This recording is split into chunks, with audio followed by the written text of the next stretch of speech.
I'm sure you blanch at the statement that you hear after a team gets blown out. Just throw the tape out. Just bury the film. Don't look at it. I'm sure that. I'm sure you're talking about the Bucs now. That's exactly what I'm talking about. What's to be gleaned from that boat racing that we saw on Sunday night?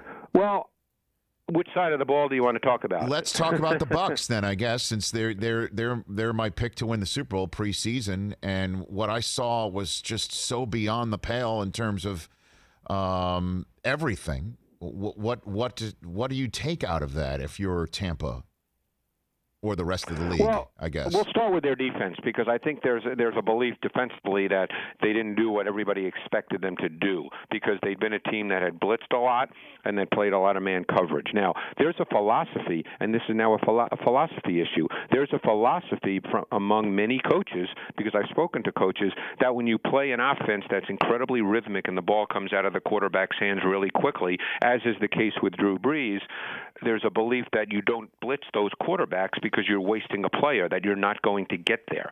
The second point I would make is this. The Saints played a lot out of base personnel, which put the Bucs in their base personnel defense. And most pressure schemes in the NFL do not come out of base personnel. They come out of what we call sub, meaning 5 defensive backs, 6 defensive backs. So the Saints knew going in that, hey, the ball's going to come out quick with Drew, and we're going to play in base personnel, and we're probably going to limit and minimize the pressure we get because teams don't pressure in those situations. So, again, it's easy on the outside to say they should have blitzed, but this is tactical football. On the other side of the ball, I would say that the Bucs O-line had a poor performance. I would say that Brady was under a lot of duress. It was the cumulative effect of pressure. Every quarterback starts to play faster when there's pressure. The first play of the game, they called a play in which they liked the matchup. They put Godwin in motion. They got him in the slot versus Gardner Johnson on an out route. I'm sure they loved the matchup. And Jordan bull rushed the rookie tackle Wirfs right back into Brady. And that sort of set the standard for the game.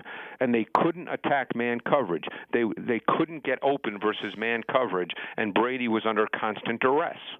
See, and I love taking the daily narrative in shows like this one, as you referred to that moments ago, Greg, and taking the narrative that we discuss and plug it into the hard-bitten world of X's and O's in all 22. What about the sense that Antonio Brown is just the latest bright, shiny fantasy football object being thrown into the mix in the middle of a season of a team that looks like a fantasy team thrown together? Is there a sense that that's now an issue too, that it's going to take some time for this to gel? What did the tape tell you on that front?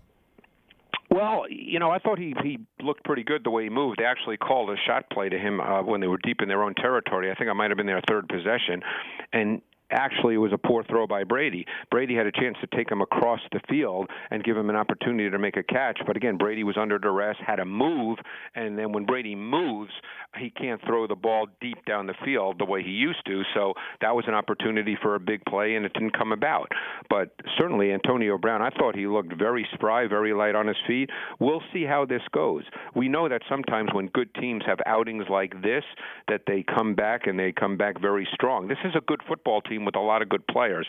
They're not going to fall apart. They just had a really bad outing, both tactically and individual performance-wise. Hey, you watched all the way to the end. Thanks for that. Watch more right here.